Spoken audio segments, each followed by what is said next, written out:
जन्म और मृत्यु का सच, आध्यात्मिक जगत की सबसे बड़ी अचीवमेंट, सेल्फ रियलाइजेशन यानी खुद के होने को पूर्णतः जान लेना।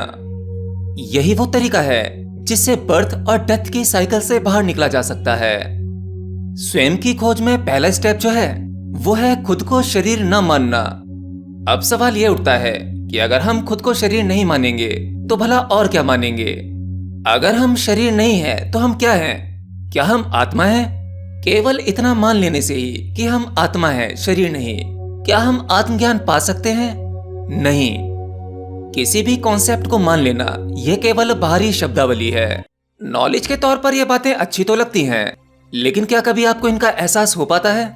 मैं शरीर नहीं हूं ये कहने से आप मुक्त नहीं हो पाएंगे, बल्कि आपको इसका खुद का अनुभव करना होगा। अगर आप खुद को शरीर मानते हैं तो आपको शरीर के हिसाब से ही चलना होगा, क्योंकि शरीर है तो बूढ़ा भी होगा, बीमारियां भी आएंगी, शरीर में पीड़ाएं भी होंगी, और ये पीड़ाएं केवल शरीर में नहीं होंगी, आपको होंगी, क्योंकि आप अपने आप को शरीर ही मानते हैं। शरीर के ये सभी गुण आपको प्रभावित करेंगे, और आपका ये शरीर इस भौतिक जगत से जुड़ा है, इसी भौतिक जगत का एक हिस्सा है। तब आप इस भौतिक जगत की परेशानियों से भी नहीं बच सकते। आपको जगत में रहते हुए बहुत सी चिंताएं होंगी, क्रोध आएगा, धन कमाने का लालच आएगा, छोटी छोटी बातों से आपको टेंशन होंगी, और इतना ही नहीं, आपको मरने से भी डर लगेगा। असल में आप अपने जीते हुए इस दुनिया के जो भी एक्सपीरियंसेस करते हैं वो कोई सपने से कम नहीं है। हाँ, ये सपना ही है। दुनिया की रियलिटी ऐसी नहीं है जैसी आपको दिखाई देती है, क्योंकि जब तक आप जागते रहते हैं उस दौरान आप जो भी अनुभव करते हैं, जिन रिश्तों संबंधों में रहते हैं, तब तक आपके लिए वही सत्य होता है। लेकिन जैसे ही आप गहरी निद्रा में जाते हैं, आप सो जाते हैं, तब यही दुनिया जो आपको रियलिटी लगती थी वो आपके लिए झूठ हो जाती है, और आपके सपने, आप सपनों में जो भी कुछ देखते हैं, सपने देखने के दौरान आप जो भी अनुभव करते हैं, आपके लिए वह सत्य हो जाता है। और जैसे ही आप जागते हैं, आप कहते हैं, अरे ये क्या, ये तो सपना था। इतनी ही इस दुनिया की सच्चाई है। यानी जब तक आप इस दुनिया रूपी सपने में जियोगे, आपके लिए यही सपना सत्य होगा। लेकिन जैसे ही आपको आत्मबोध होता है, आपकी आंखें खुलती हैं, फिर आपको सब कुछ समझ में आ जाता है कि अरे ये तो सपना था। आपको अपने शरीर भाव से ऊपर उठने के लिए सांसारिक वस्तुओं का त्याग करना होगा। अब इस त्याग का अर्थ वो नहीं जो आप समझते हैं, क्योंकि किसी भी वस्तु या विषय का त्याग करने से उसका त्याग नहीं होता, बल्कि आप जिस वस्तु या व्यक्ति का त्याग जितना अधिक करेंगे वह आपसे उतना ही अधिक जुड़ जाएगा। त्याग एक प्राकृतिक घटना है। जब असल त्याग होगा तो आपको ऐसा एहसास नहीं होगा कि मैंने कुछ त्याग किया। वो चीज कब आपसे दूर चली गई आपको पता भी नहीं लगेगा। त्याग का अर्थ तो यह है कि किसी वस्तु या विषय के पीछे जो मोह या अटैचमेंट वाली भावना है वो गिर जाती है। फिर आप उन वस्तु, विषय या व्यक्तियों के बीच में कितना ही क्यों ना रह लें, उनके बीच रहते हुए भी आप उनसे मुक्त होते हैं। गौतम बुद्ध कहते थे कि हमारा यह शरीर फिजिकल एलिमेंट्स के मिक्सचर से बना है। यह शरीर भौतिक तत्वों के मिश्रण से ही बना है। अगर किसी तरह से शरीर के इन सभी एलिमेंट्स को अलग अलग कर दिया जाए तो संसार की सभी पीड़ाओं से आप मुक्त हो जाएंगे।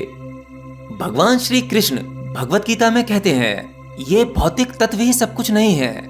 यानी इस भौतिक शरीर के पार हमारी आत्मा है, और हमारी कॉन्शियसनेस इस आत्मा का रिफ्लेक्टर है। आपकी कॉन्शियसनेस की वजह से ही आपका वजूद है। अगर किसी व्यक्ति में कॉन्शियसनेस ना हो तो वह केवल एक बेजान शरीर है, एक डेड बॉडी। अब कॉन्शियसनेस का अर्थ यह होता है बोध, सभी अनुभवों का एहसास करना। आप खुश होते हैं, आपको एहसास होता है, दुखी होते हैं, उसका एहसास होता है, आपको डर लगने का एहसास होता है। आपके ये सभी एहसासों का जोड़ आपकी कॉन्शियसनेस है। आप जितने अधिक एहसास कर पाते हैं या आप दूसरे आयामों के एहसास कर पाते हैं, उसी से यह निर्धारित होता है कि आप चेतना के किस स्तर पर हैं, यानी आपका कॉन्शियस लेवल क्या है। अगर इस कॉन्शियसनेस को आपके भीतर से निकाल दिया जाए तो आपके शरीर का बाहरी और भीतरी कोई भी अंग फंक्शन नहीं करेगा। असल में हमारी आत्मा की एनर्जी से ही, उसी की शक्ति से हमारी कॉन्शियसनेस का अस्तित्व है। आपकी कॉन्शियसनेस से ही ये साबित होता है कि आत्मा जैसी कोई चीज जरूर है। सनातन धर्म में आत्मा के कॉन्सेप्ट को हजारों सालों से माना जाता रहा है। अगर आपका शरीर कॉन्शियसनेस के रहने लायक नहीं रहता, यानी शरीर में कोई गहरी इंजरी हो जाए या शरीर अधिक बूढ़ा हो जाए, तब ये कॉन्शियसनेस आपके शरीर से बाहर निकल जाती है और ऐसे ही शरीर को हम मिट्टी या डेड बॉडी कहते हैं। फिर आप लाख कोशिश कर लो, मेडिकल साइंस की सारी ताकत झोंक दो, उसमें दोबारा कॉन्शियसनेस नहीं डाली जा सकती। असल में आपकी आत्मा सभी सूक्ष्म तत्वों के पार एक नितत्व है। आज आप बहुत सी सूक्ष्म चीजों को अपनी भौतिक आंखों से नहीं देख सकते, परंतु इसका अर्थ यह नहीं कि वो चीजें एग्जिस्ट नहीं करती। जैसे कि आपका मन में चल रहे विचार, ये आपके शरीर की एक सूक्ष्म अवस्था है, या कहूँ एक सूक्ष्म तत्व है जिसका केवल एहसास किया जा सकता है, इसे पकड़ा नहीं जा सकता। और आत्मा का होना तो इसके बहुत पार की घटना है। असल में आत्मा को ना तो आप देख सकते हैं और ना ही इसे समझा जा सकता है। आप अपनी आत्मा का एहसास भी नहीं कर सकते, क्योंकि एहसास करने का कार्य आपके मन का है और मन से आत्मा को नहीं जाना जा सकता। क्योंकि जब किसी व्यक्ति को आत्मबोध होता है तब उसमें उस समय मन जैसा कुछ नहीं होता, यानी मन की अब्सेंट होती है। आज आप आत्मा के बारे में केवल इतनी जानकारी इकट्ठी कर सकते हैं कि शरीर में कुछ ऐसा होता है जिसके निकलने के बाद आप लाख कोशिश कर लें, लेकिन फिर भी इस शरीर को नहीं चला सकते।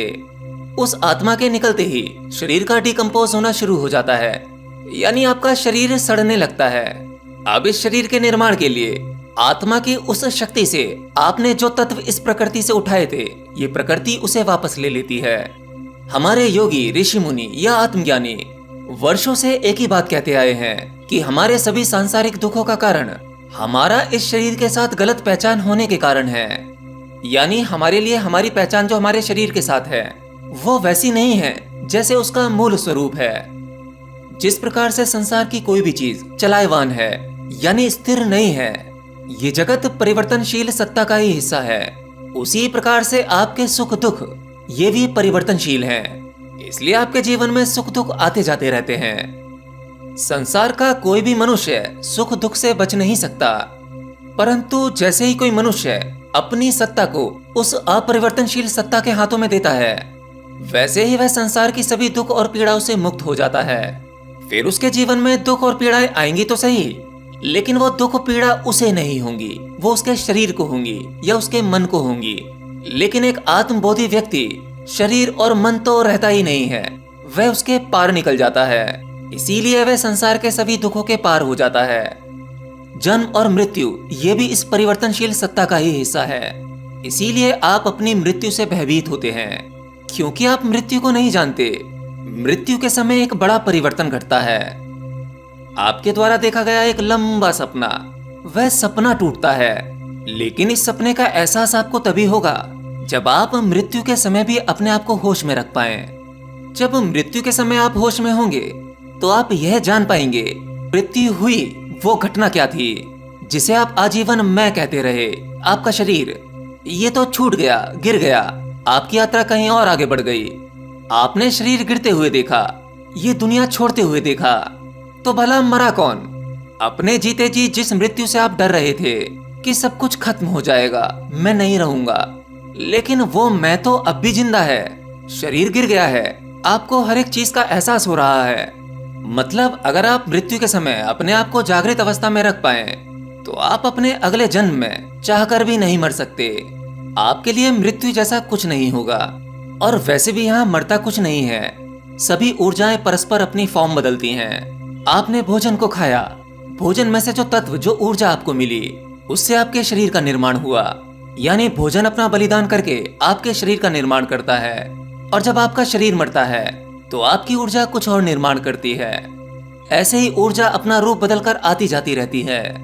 आत्मा के कॉन्सेप्ट को समझने के लिए मात्र ये कुछ 1% शब्द हैं, जिसे सुनने के बाद कुछ देर के लिए आपकी आंखें खुल सकती हैं, परंतु अगर इससे आपके भीतर कोई भारी परिवर्तन हो सके तो आप अपने आत्मबोध की ओर आगे बढ़ सकते हो।